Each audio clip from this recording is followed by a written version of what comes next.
Nii, Mart, tänan väga põneva lahingu eest. Kahjuks jäi natukene midagi puudu. Mis see midagi oli? Kaks meest, kes suudaks mängida. Et vahetus ei ole. Ju siis jäi selle taha, Põlva pani tempo peale natukene, et me ei suuda sellega veel kaasa minna.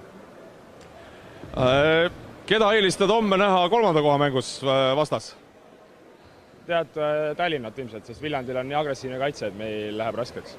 Aga jah, Tallinnat. Aga suur tänu ja soovime edu homseks. Aitäh teile ka. Nii, püüdsime kinni Henri Sillaste. Saame paar esimest emotsiooni ka Henri käest, et lahing oli nagu harjunud nägema seda 10-15 aastat, et ei olnud sellist pilti, mis oli alles möödunud meistriliiga mängus. Mis oli, kas tulid ise natukene kergemalt peale või lihtsalt Kehra oli paremini ette valmistunud? No kindlasti oli Kehra paremini ette valmistanud ja veidikene üllatused ka taktikaliselt kaitses meid, et tõid ühe mängija siia personaalselt katma, millega ei olnud üldsegi arvestanud, et tuleb tunnustada vastast täna, et suutsid selle 1. detsembri kaotuse ikkagi ära unustada ja väga korraliku lahingu meile anda, et mitte midagi ei kinkinud, et väga positiivne. Ja publikule ka kindlasti sellised mängud meeldivad, mida sa neid 10-värased võite või kaotusi ikka vaatad siin, et selline käsipallile. Ja kui nüüd vaatame homsesse, siis keda sooviks või kumb oleks eelistatum finaalivastane, Viljandi või Tallinn? No kuna selle aasta sees ei ole Tallinnaga mänginud, siis võiks Tallinnat ka korra proovida mängida nendega, et Viljandiga oleme Balti liiga raames ja Eesti meistriliiga raames mänginud, aga Tallinnaga see aasta veel ei ole kohtunud, et võiks siis võtta Tallinna praegu. Aga mitte pahaks panna ka Viljandi poistele, et kumbagi mõlemad vastased on tugevad, nii et kindlasti sealt õhtune poolfinaal tuleb kõva lahing. Edasised plaanid nii-öelda eurosarjast kahjuks see aasta langesite välja, aga Balti liiga, Eesti meistrivõistlused, mis on eesmärk? No nagu ikka, et kõige kõrgem koht saavutada, et anname endast parima, aga kindlasti see ei saa lihtne olema, et nii Balti liigas kui ka Eesti meistriliigas ega andmine on tihe, et kõik mängud on olulised ja see ongi nagu ütlengi, et publikule võib-olla on hea, et sellised emotsionaalsed ja huvitavad mängud on. Aga suur tänu ja soovime homseks finaaliks edu. Jah, jõudu jaksu. Kõigepealt palju õnne. Aitäh, suur tänu. Võidu puhul ja sünnipäeva puhul. Aitäh, suur tänu.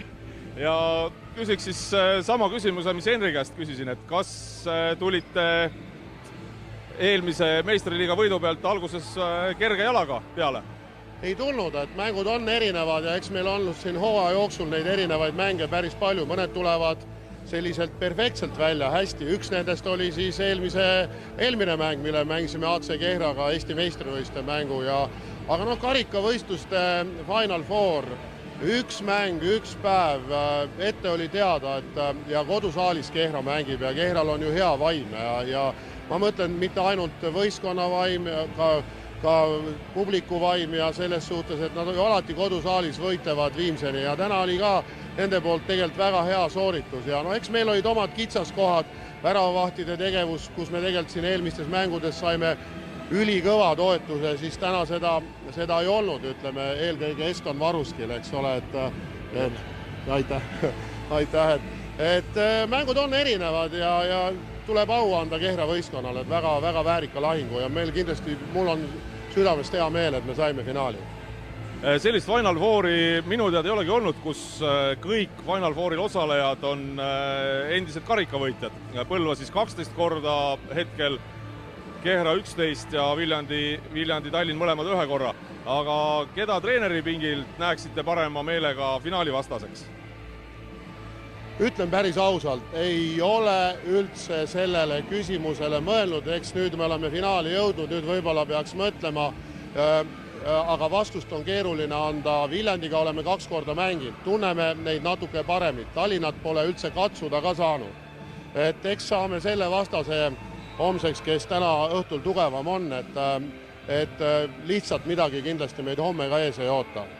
Aga Final Four on selline, et mida peaks mõtlema, et sinu küsimusele esimesele poolele vastates, et kõik karikavõitjad on finaalnelikused, meil on ju loos ja me oleme ju siin sattunud, kõik võistkonnad erinevad on sattunud omavahel, need samad 4, kes täna on, on sattunud juba varakus algfaasis kokku, kas esimeses või teises ringis on ju, seekord Fortuna kõiki tugevaid hoidis, et sellepärast selline olukord on kujunenud, aga mõtlemiskoht on, äkki ikka peaks niiviisi alustama, et nõrgemad alguses, siis järgmised, no sõna nõrgemad on halb öelda, aga võib-olla peaks siis kasutama niiviisi, et see esimene liiga alustab alguses loosirattas ja pärast, aga noh, üldsus otsustab ja siiamaani on otsustatud nii.